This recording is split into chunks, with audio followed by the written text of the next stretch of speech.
Hey everyone! In today's video, we're going to be making some yummy stovetop beef stew. Want to learn how to make it? Keep watching.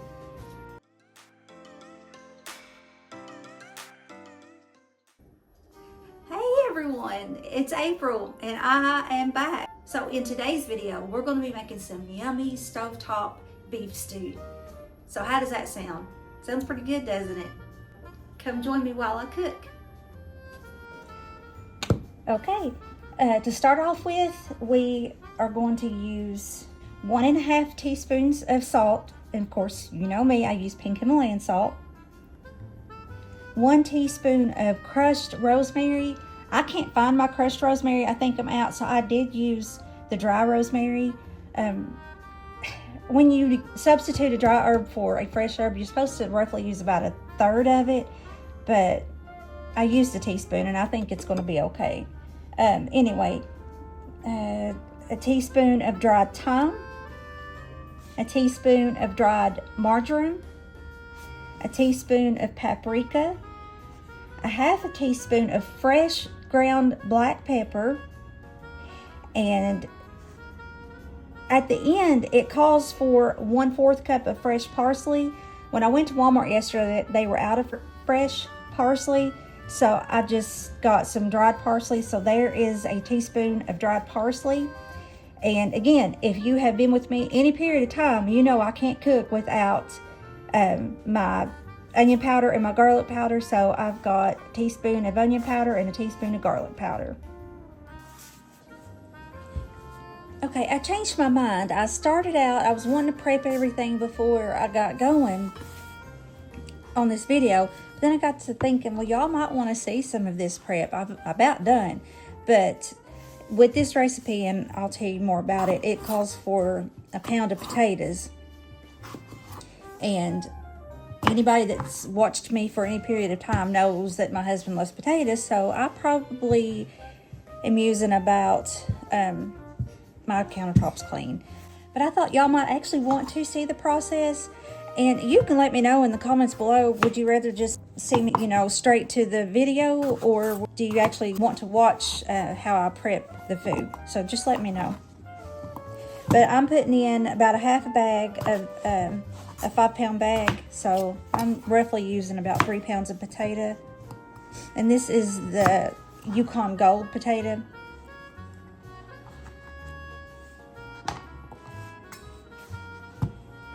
And all I do is cut it in half and flip it on that half.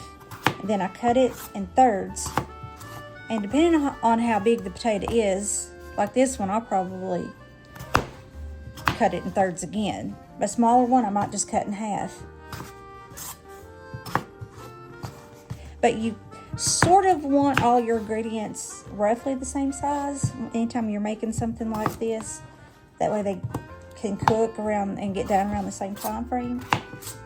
See, this one's small enough, I just cut it in half.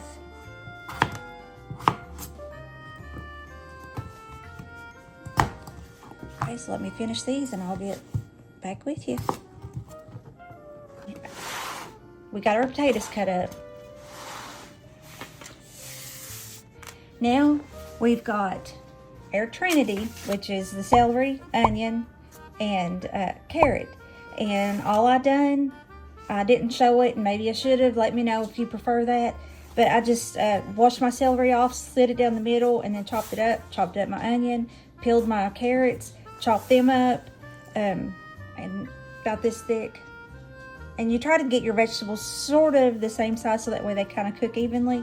And one fun tip about celery, I store mine in aluminum foil, and that keeps it better in the fridge.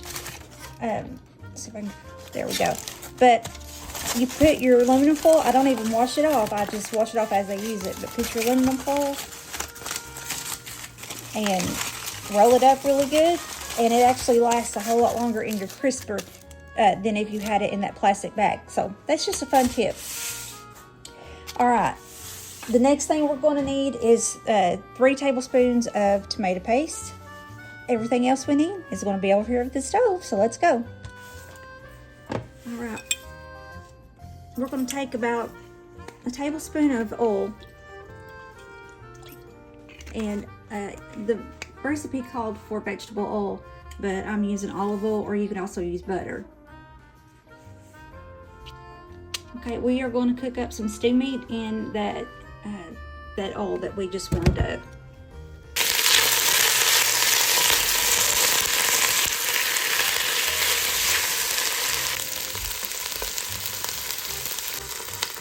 So you want to mix all your spices together.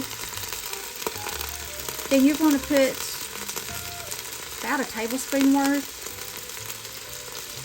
and kind of let it brown up with that meat.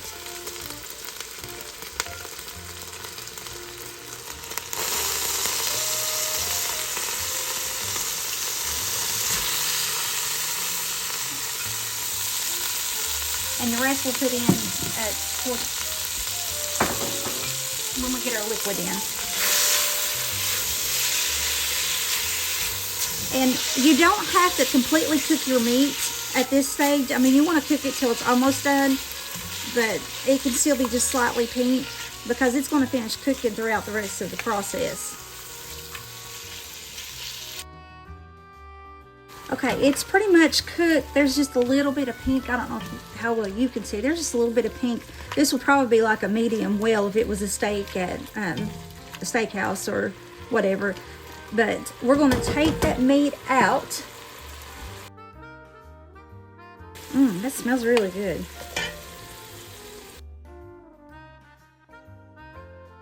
There we go.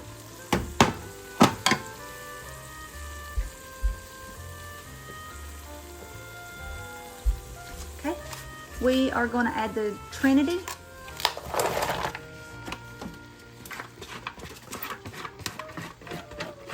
As far as culinary Trinity, let me clarify.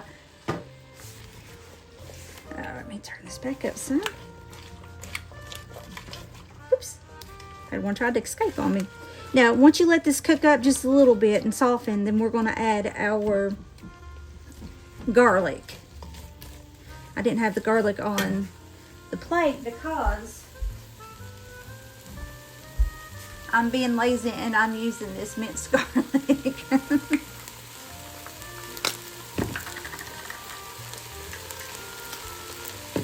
So it's going to be about a tablespoon.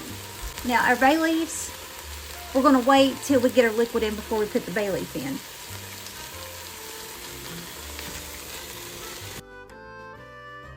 Yes, I'm cooking in my Dutch oven, which is bigger. If you don't, you can just cook it in a stock pot. If you have, if the meat seems like it's overcrowding, which mine wasn't in here because this is bigger, like I said. But if the meat seems like it's crowding, cook your meat in 2 batches and just use about, like I said, about a tablespoon of your seasoning with your first batch and about another tablespoon of your seasoning with the second batch. And then you'll have about should be roughly around a tablespoon left over to put it in when we put our liquid in. Well, I've got all these onions. They're wanting to escape from me, buddy. That's cooked down pretty good. Everything's starting to soften up, except for the carrots. They're not getting soft yet. Well, that's not going to fit. Here. It's not going to work either. I'll be right back. I'm getting a spoon. So we're going to give it a healthy tablespoon of that minced garlic.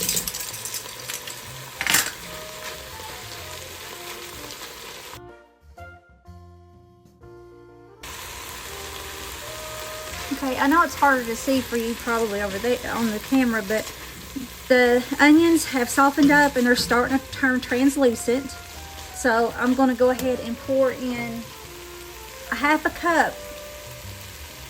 I've got it tilted, but a half cup of balsamic vinegar to help deglaze the pan, which honestly there's not a whole lot to deglaze today, but that'll help kind of deglaze your pan.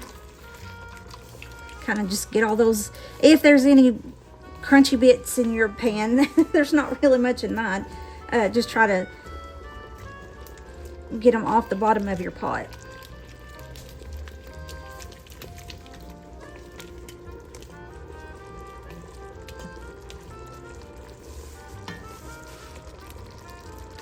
Okay, next we are going to add in our 3 tablespoons of tomato paste.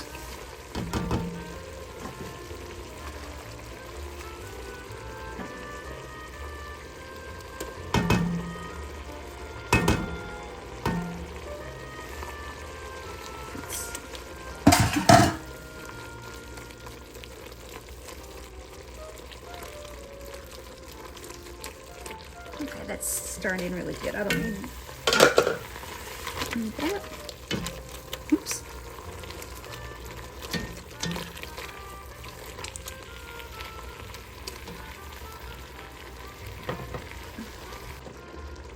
Okay, next we are going to add in our liquid. And it was 2 cups of, no, sorry, it was 1 cup of red wine. If you don't want to use red wine, which it can be red cooking wine, just it can be a stronger wine like a Merlot or something like that. But if you don't want to use red wine, then you can use additional beef broth, or you can use water. But it's a cup of red wine, 2 cups of water, and strike that. I changed it up just a little bit. So it's a cup of red wine, a cup and a half of water, and then a half a cup of that balsamic vinegar, if I can talk. So I'll have everything written down for you guys. So we've got all of our liquid in now. Okay, once we got all of our liquid in, we're going to put our beef back in.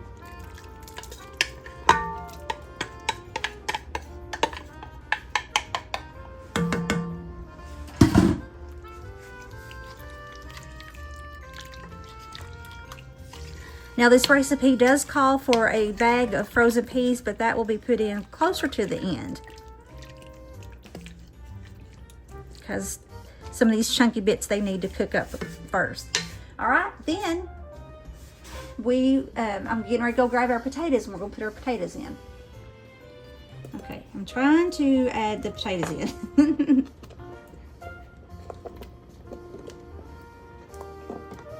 I've done lost 3, but I think Benjamin is enjoying them.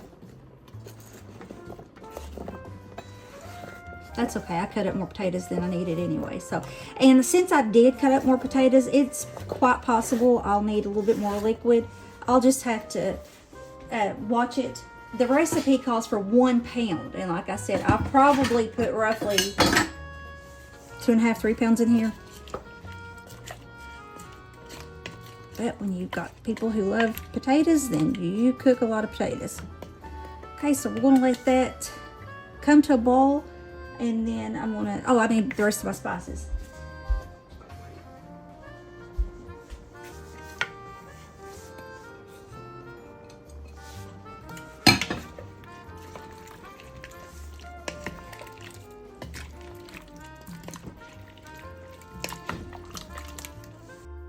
I'm gonna bring that to the boil, and then I'm going to simmer it.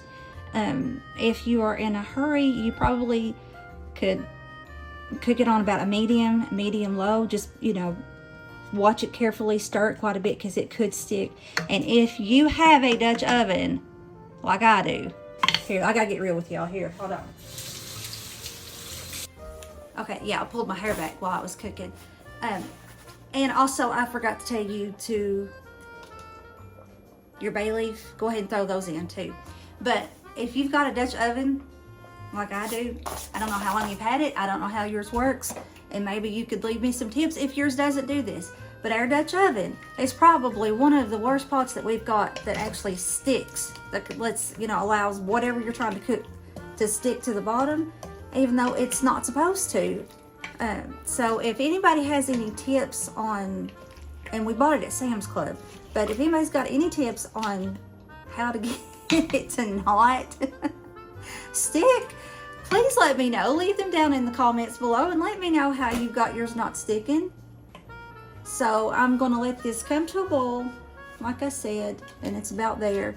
Then I'm going to cover it with the lid, and we're going to let her simmer until these potatoes and everything are done. And then closer to the end, what we will do, I'm going to add my It's a small bag. Let me get it. Okay, it's 12 ounce. It's a 12-ounce bag of the frozen peas. So at the end, we will add that. Then also, we will take a tablespoon of cornstarch with about 1/4 cup of cold water. Always remember, if you're trying to add cornstarch to any soup or stew to thicken it, always use cold water. You use hot water and cornstarch and it will thicken up just like that, buddy. But that's called making a slurry. You just do cold water, 1/4 cup, tablespoon of cornstarch, mix it together, and I'll show you toward the end. And then we pour that in there and let it cook for a little bit. If it doesn't thicken up enough, then we'll go ahead and do another tablespoon of the cornstarch to see if it'll thicken it up. But where I've got so many potatoes in here, I kind of think I'm not going to have to worry about that, but we will see. All right, so this baby is pretty much coming to a boil. So I'm going to put my lid on it, turn it on simmer. Actually, I'm going to turn it on simmer right now. So I'm going to turn it on simmer and put my lid on it, but I'm going to be babysitting this good. I'm going to keep a good eye on it. So I will see you back whenever this is done and ready for the peas. Okay, I told you that I was going to put it on a bowl and then let it simmer. Well, I went ahead and turned it up just a little bit because it seems like those potatoes aren't wanting to get done. So I just turned my oven to about a medium low. I've got it between a 1 and a 2. Let me turn it down loose a little bit. Yeah, I've got it now between a 1 and a 2 instead of simmer. So we'll see. And now I'm going to make some cornbread.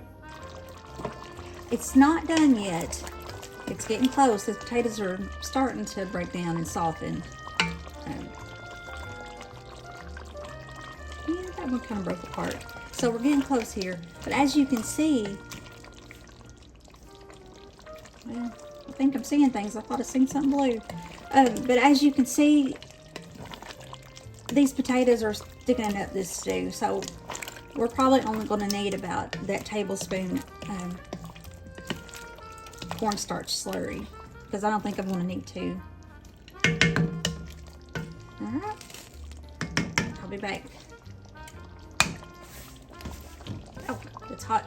I'll be back in here in just a little bit. Okay, it seems to be getting pretty close.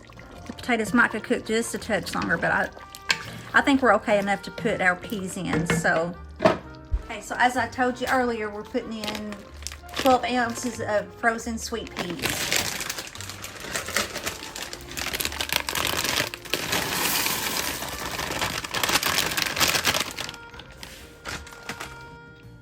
Well, I don't think it's going to need any cornstarch, but I think where I put those extra potatoes in it, the potato starch has thickened it, and then peas also have a little starch in it, so that's thickened it some too. So there's our bay leaf. I only put 2 in there, so I'm taking those out. And I think that's it. And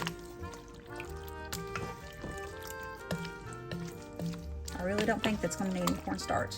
I don't think it's going to need the cornstarch, but if yours is thinner than that, then you could start off by taking 1/4 cup of cold water to a tablespoon of cornstarch, stir it up until the cornstarch has dissolved, and then pour it in your stew, and then just let it cook down, see how thick it gets. If it's still too thin, then add another tablespoon to 1/4 cup of water, just like you did first.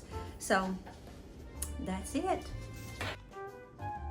There it is. Big old slice of cornbread to eat beside it or in it. Some people like to crumble it up in it.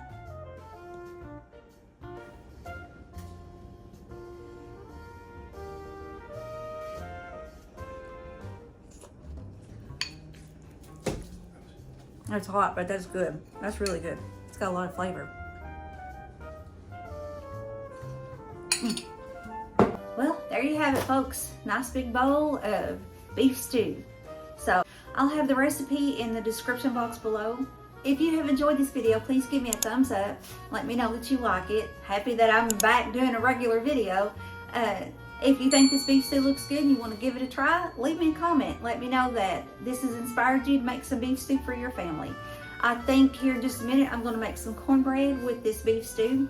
And I may even possibly make some sweet condensed milk bread. I believe that's what it's called. I have looked at that recipe for, I don't know, a while now, and I just never made it. So I may be making that, but if I do, that will be in a future video. So look for that video, because I do plan on making it.